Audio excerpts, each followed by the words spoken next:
Bom, seguimos falando sobre a repercussão dessa condenação do ex-presidente Lula em segunda instância e sobre as batalhas que a defesa do ex-presidente tem pela frente aí.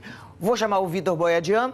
Vitor, boa noite para você. Bom, nós já dissemos, mas vamos repetir que talvez uma das maiores dificuldades da defesa daqui para frente é que o julgamento em 3-0, ele limitou as possibilidades de recurso à defesa do ex-presidente, né? É isso mesmo, Leilani. Boa noite a todos do Edição das 18. Diminuíram bastante e sensivelmente a quantidade de instrumentos que a defesa do ex-presidente Lula vai ter daqui para frente, a começar pelo Tribunal Regional Federal da 4ª Região, que hoje, por unanimidade, condenou o ex-presidente Lula e aumentou a pena a que ele deverá ser submetido por essas condenações. Nós preparamos um material destacando quais são os instrumentos daqui para frente que a defesa do ex-presidente vai poder usar em duas frentes, tanto na matéria penal como na disputa eleitoral, para garantir que o ex-presidente possa continuar concorrendo nas eleições desse ano. Bom, o único instrumento que resta à defesa dentro do Tribunal Regional Federal da 4ª Região são os embargos de declaração. Como funcionam os embargos de declaração? Eles são da seguinte forma, Leilani. Eles são esclarecimentos sobre pontos dos votos, alguma divergência que possa eventualmente ter aparecido na fala de um desembargador ou de outro. Isso tudo a defesa pode questionar para tentar assimilar pontos que ficaram eventualmente obscuros sobre os votos. Mas o ponto importante é que os embargos de declaração, eles não mudam a sentença. Eles podem mudar um ou outro ponto lá do acórdão no final, mas não mudam a sentença. Do ponto de vista do Tribunal Regional Federal da 4ª Região, Lula está já condenado. Resta apenas a análise, eventualmente, desse embargo de declaração e a publicação do acórdão final. Isso acontece, Leilani, em média, 2 dias até 2 dias após a publicação do que foi decidido no julgamento dessa quarta-feira. Bom, então vamos falar de como fica uma dúvida a respeito da candidatura do ex-presidente Lula em 2018. A gente está cansado de falar da lei da ficha limpa e o principal fato da lei da ficha limpa, o principal ponto é aquele que diz que está inelegível o candidato que tiver sido condenado por uma decisão colegiada. É o caso do ex-presidente Lula a partir dessa quarta-feira. Ele está, do ponto de vista da lei da ficha limpa, inelegível. Só que a própria lei da ficha limpa, Leilani, garante recurso suspendendo a inelegibilidade. O Tribunal Superior Eleitoral, ele tem até o dia 17 de setembro para analisar todas as questões relativas aos buracos, às falhas nos registros de candidatura.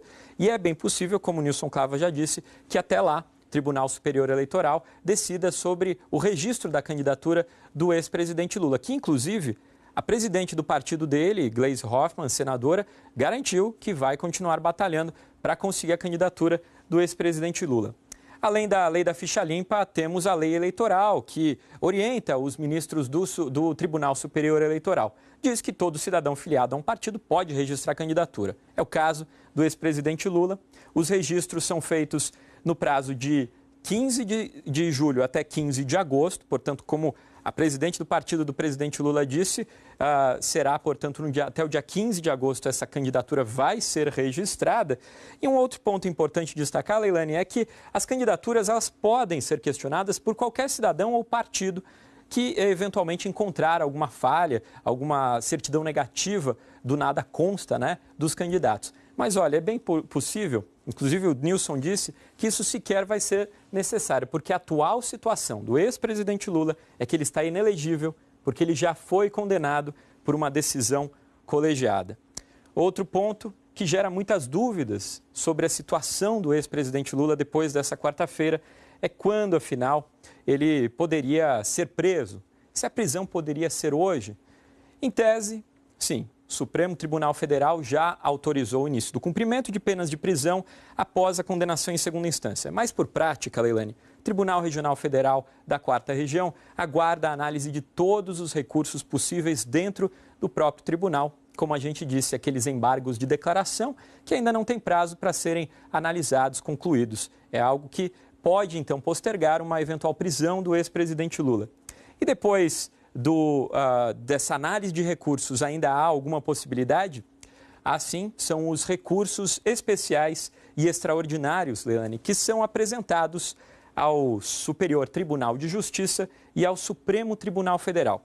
Como o advogado Eduardo Mendonça já nos disse aqui na edição das 18, esses recursos eles podem ser apresentados pela defesa do ex-presidente Lula, eles não têm um caráter suspensivo da condenação, então é necessário ainda um pedido de cautelar para evitar que a condenação tenha sua sentença cumprida, e aí ela pode ser decidida, uma cautelar, por decisão liminar de qualquer um dos magistrados desses dois tribunais superiores do Brasil.